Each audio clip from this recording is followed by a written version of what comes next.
Beware, boys and girls. Beware of bright woods. It is no place for such young children. Monsters are lurking in its shadows, big and small, wicked and kind. There are brothers that roam those woods, 5 of them, looking to either guide or slay its travelers. Heed my warning, and you might survive. Don't, and your death is almost certain.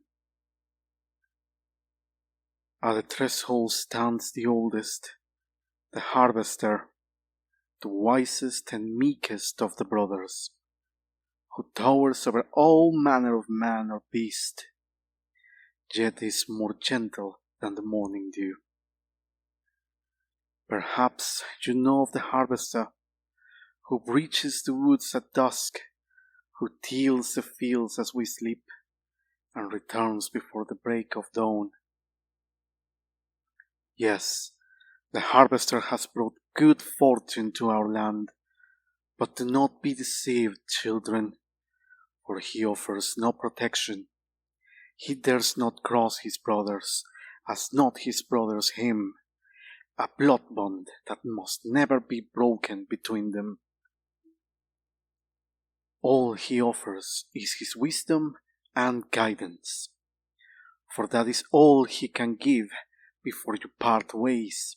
But take his words to heart and never forget, for the other 4 beasts are not as kind.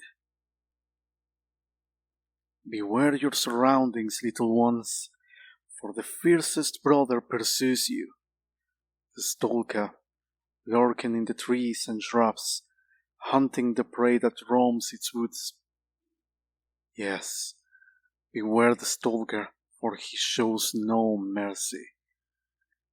Like the lioness that watches over her cubs, or the hornets and bees that protect their hives, he drives on an abominable aggression fiercer than hellfire. When I was young, we knew little of these beasts, believing them to be just that, beasts. To us, mindless and animalistic in their nature, and our actions were in accordance as such. My father gathered many of our men for the hunt, setting out to slay these monstrosities that plagued our people. I am still haunted by their lamentations that faded into the night, embraced by my weeping mother, who sought to shield me.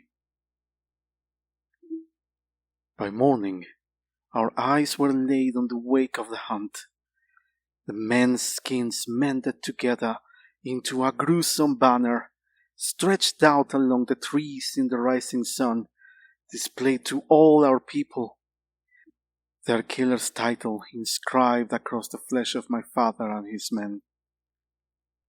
It's true, survival cannot be guaranteed with this encounter, but not incredible, for there is a way.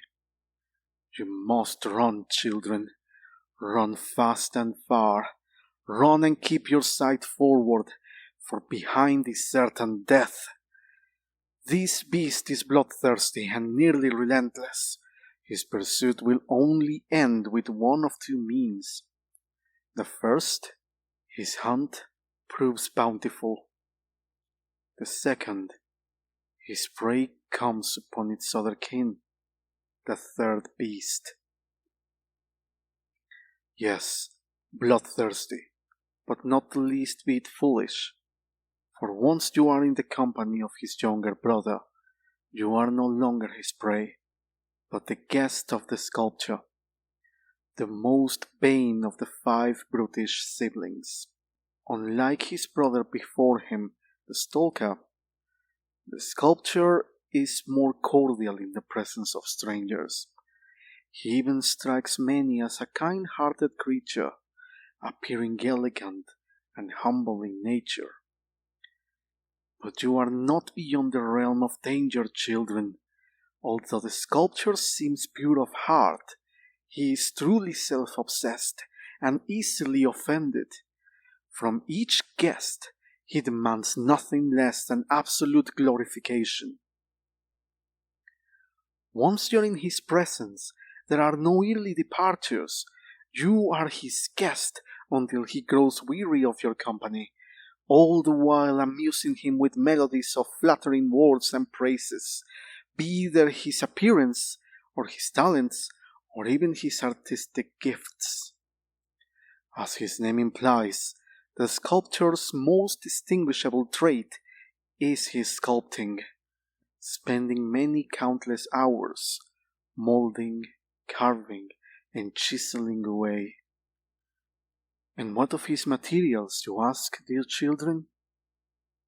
Well, sometimes wood, other times clay, and a few times unruly guests. Which reminds me of this story of a huntsman from our village who reeked with confidence, daring to accept any challenge. To him, the 5 beasts of Bray Woods were just that, a challenge that he sought to conquer. At its threshold, he passed the harvester, who sensed the determination of the huntsman. He besought him to reconsider continuing forward. You will not make it far like that, he warned. The huntsman scoffed at the first beast's pleas, presuming his words were a means of intimidation. He continued into the woods where the next of the 5 waited, leaving the gentle harvester in a daze. Well, days passed, then weeks, and then months, and there was no evidence of the huntsman's return. Many wondered of his fate, but only I was determined to seek the truth. In the dead of night, I slipped from my bed and hurried to the fields. There, the lonesome harvester tended the soil. I anxiously asked, "What of the huntsman?" The lofty creature looked down to me, and with a somber tone he answered, "He was swift and spirited, eluding the stalker's grasp, but was far too assured and was seized by the presence of the sculptor. The sculptor gave to him a nod, but the huntsman did not return it. The sculptor gave to him his charm, but the huntsman only gave to him his tongue. The sculptor prepared them a pipe and puffed once, but the huntsman puffed twice. The sculptor prepared them tea and took a spoonful of sugar, but the huntsman took 2 spoonfuls. The sculptor prepared them a feast, but the huntsman gave him no thanks. The sculptor offered him a gift, but the huntsman demanded more. And the sculptor was rattled, but the huntsman remained odious. But what became of him? I persisted. And the harvester drew a small crimson effigy from his hide. For the sculptor, the company was excruciating. He sighed, bestowing upon me the sculpture. For the huntsman, his was dealt back tenfold.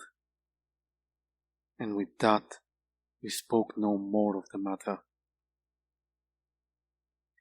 Leave your confidence at home, children, for that was the mistake the huntsman made. You should be timid and respectful, or you will be muddled into his next piece. If the evening is satisfactory, you will be allowed to depart, only to continue deeper into the woods. Confrontation with the 4th beast, however, is preventable. Just fight shy of the scent of ginger and ash. Though, like the stalker, he may just find you instead.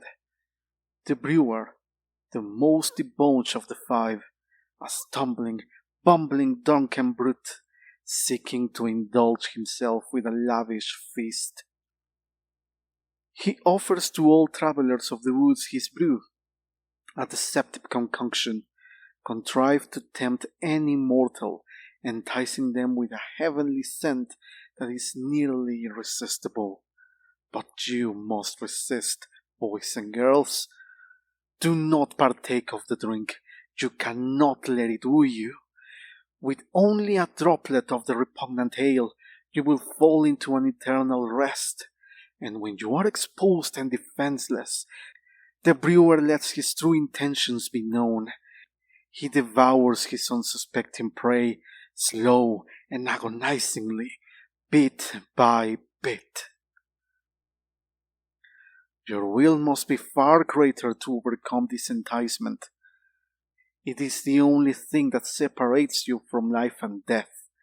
The brewer cannot force you to sip from his cup, neither drink nor sip, or even taste the brewer's brew.